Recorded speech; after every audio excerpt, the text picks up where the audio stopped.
삼으신 구세주의 넓은 사랑 항상 찬송합니다.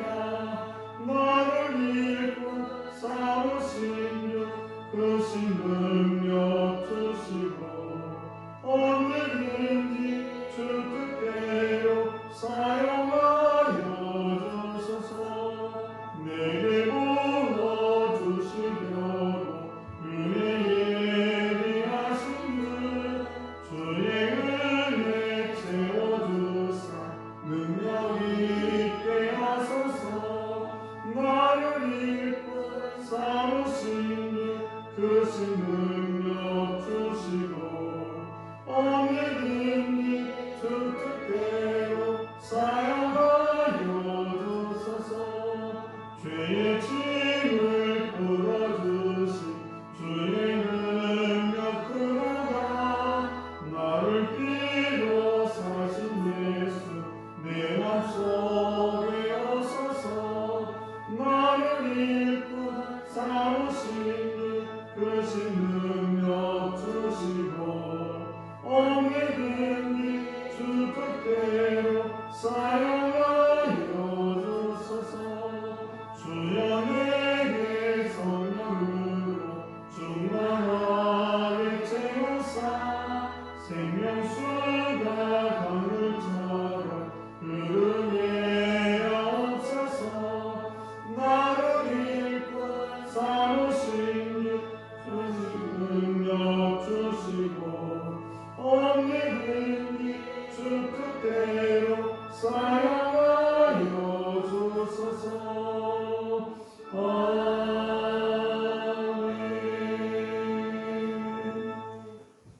오늘 이 새벽 우리에게 주시는 말씀입니다. 요한복음 2장 12절에서 22절 말씀입니다.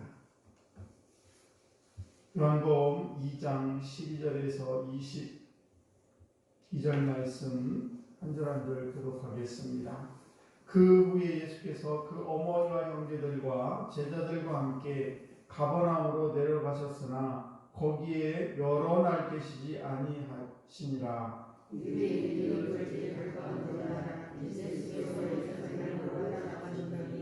성전 안에서 소와 양과 비둘기 파는 사람들과 돈 바꾸는 사람들이 앉아 있는 것을 보시고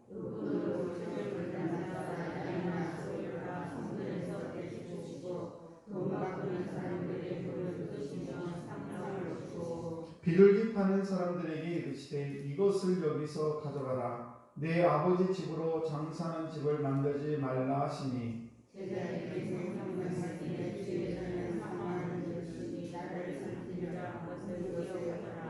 이에 유대인들이 대답하여 예수께 말하기를 내가 이런 일을 행하니 무슨 표적을 우리에게 보이겠느냐.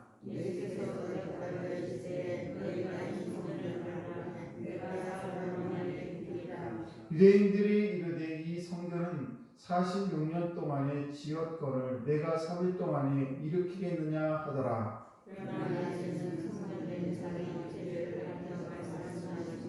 같이 합니다. 죽은 자 가운데서 살아나신 후에야 제자들이 이 말씀하신 것을 기억하고 성경과 예수께서 하신 말씀을 읽었더라. 아멘.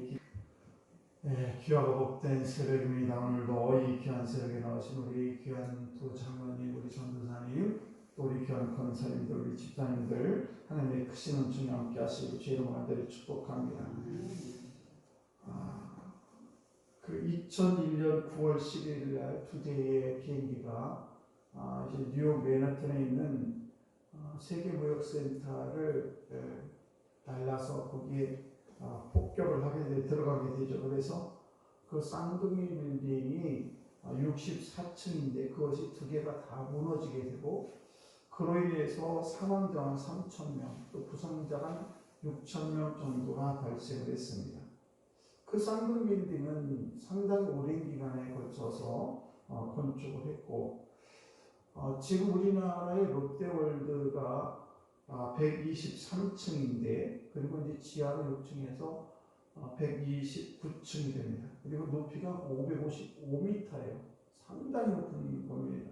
근데 제가 왜 이런 말씀을 드리냐면 건축이라는 것은 많은 시간이 걸리고 또 그것을 다시 무너뜨리고 다시 회복한다는 것은 상당히 많은 시간이 걸립니다. 건축물도 그렇고 또 우리가 살아가는 우리의 가정도 마찬가지고 또 우리의 마음도 무너지면 이 마음을 세운다는 게 결코 쉽지만 않습니다. 회복한다는 데 많은 시간이 걸리게 되는데, 그런데 오늘 본문을 보시게 되면 예수님께서 참으로 이해하기 어려운 그런 말씀을 하십니다. 성전을 홀라 내가 사흘 만에 성전을 다시 세우겠다라고 말씀을 하십니다. 도대체 이 말이 가장 필요한 그런 말인가? 그래서 무슨 성전이길래 무슨 사흘 만에 이것을 지을 수가 있는가라고 하는 것입니다. 아무튼 이 예수님께서 우리가 지금은 우리가 이 말씀에 대해서 이해를 하고 그렇습니다만 그 당시에 종교 지도자들이 이 말에 대해서 상당히 거부감을 많이 가지고 있었고, 그리고 예수님의 핍박에 대해서 더 압력을 가하는 아주 못마땅한 그런 모습을 볼 수가 있었습니다. 그러면 왜 이렇게 그 당시에 왜 그런 말씀을 주님께서 하셨을까라는 그런 것과 또 하나는 그 의미가 무엇인가, 또 그리고 오늘날 우리가 살아가는 이 삶 속에서 그 말씀, 이 말씀이 어떤 그런 교훈을 주고 있는가라고 하는 것입니다. 당시는 이제 유월절이 시작되는 그런 때다라고 다가왔을 때에 예수님께서 예루살렘 성전에 들어갑니다. 그런데 그 예루살렘 성전에 들어가는데 13절과 14절 말씀을 보시게 되면 많은 사람들이 성전 안에서 소와 양과 그리고 비둘기를 팔고 돈을 바꿔주고 아주 성전이 난리가 아닙니다.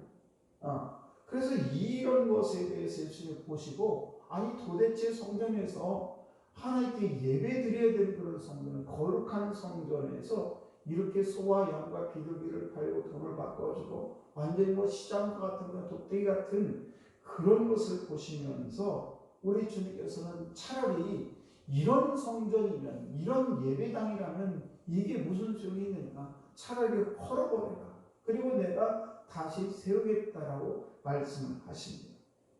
그래서 이 말씀을 보시면서 우리가 들으면서 도대체 이 성전이 무슨 일이나 합니까? 오늘날 우리가 성전이라는 것은 어떤 의미를 가지고 있는가를 생각해 봐야 되는데, 이 당시의 성전에서 이런 것을 주고받고 팔고 하는 그런 것들은 상당히 많은 이권이 들어가 있었다는 사실이에요.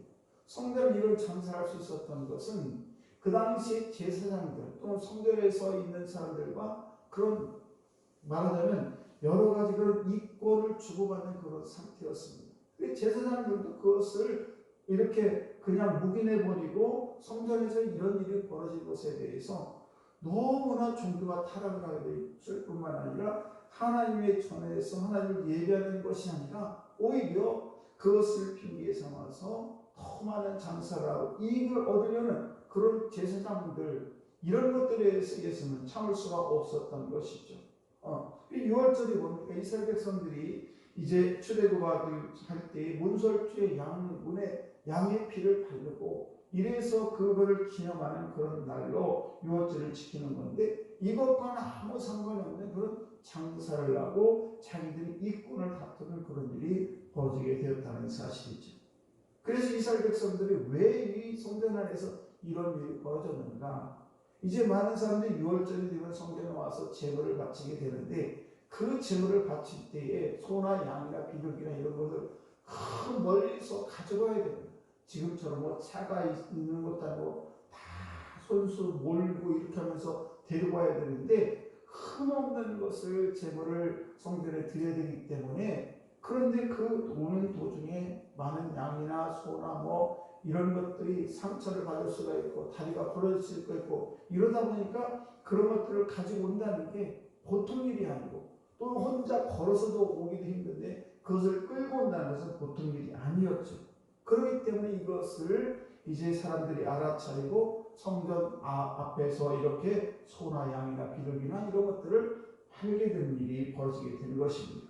그런데 이런 것들의 장사에 그런 제사장들과 이권 다툼이 있어서 돈을 내고 이런 식으로 이 제사장들과 거래가 이루어졌다는 것입니다. 그런데 오늘 이 말씀을 통해서 깨닫는 것은 뭐냐면 도대체 예수님께서는 왜 이렇게 엄청난 화를 내셨을까? 우리가 성경 말씀을 보면서 오늘 말씀 보시게 되면 예수님께서 이렇게까지 할 필요가 있는가?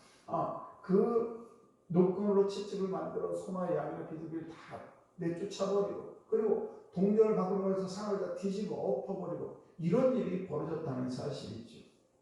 왜 이렇게만 해야 될까? 그냥 적당히 하시지. 우리 한 예를 들게 되면 우리가 88년에 서울에서 서울 올림픽이 열리게 됐죠.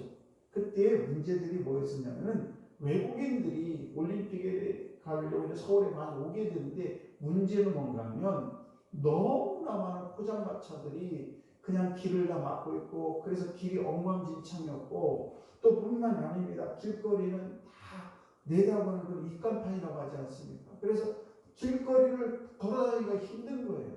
그러니까 이런 것들을 다 정리를 해야 되는데 이것이 보통 문제가 아닙니다. 그러니까 포장마차가 길거리마다 여기저기 다 있고 이런 것을 이제 나라에서 이제 단속을 해야 되는데 이게 보통 일이 아니었습니다.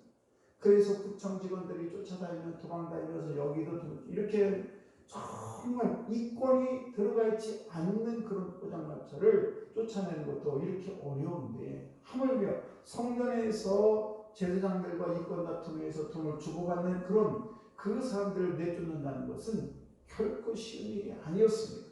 그래서 우리 예수님께서는 강하게 그리고 열정적으로 이것을 쫓아왔더라면 이것은 이 쫓아내기가 보통 어려운 것이 아니었다는 사실이죠. 그러므로 예수님께서 흥분한 이유가 뭡니까? 여러 가지가 있습니다만은 가장 흥분한 이유는 하나님의 전이 예배하는 전이 되어야 되는데 장사꾼들이 와서 장사하는 장소가 되고 말았다는 사실이죠. 시장 바닥이 되고 말았다는 사실입니다. 그래서 예수님께서는 이것을 도저히 용납할 수가 없었던 것입니다.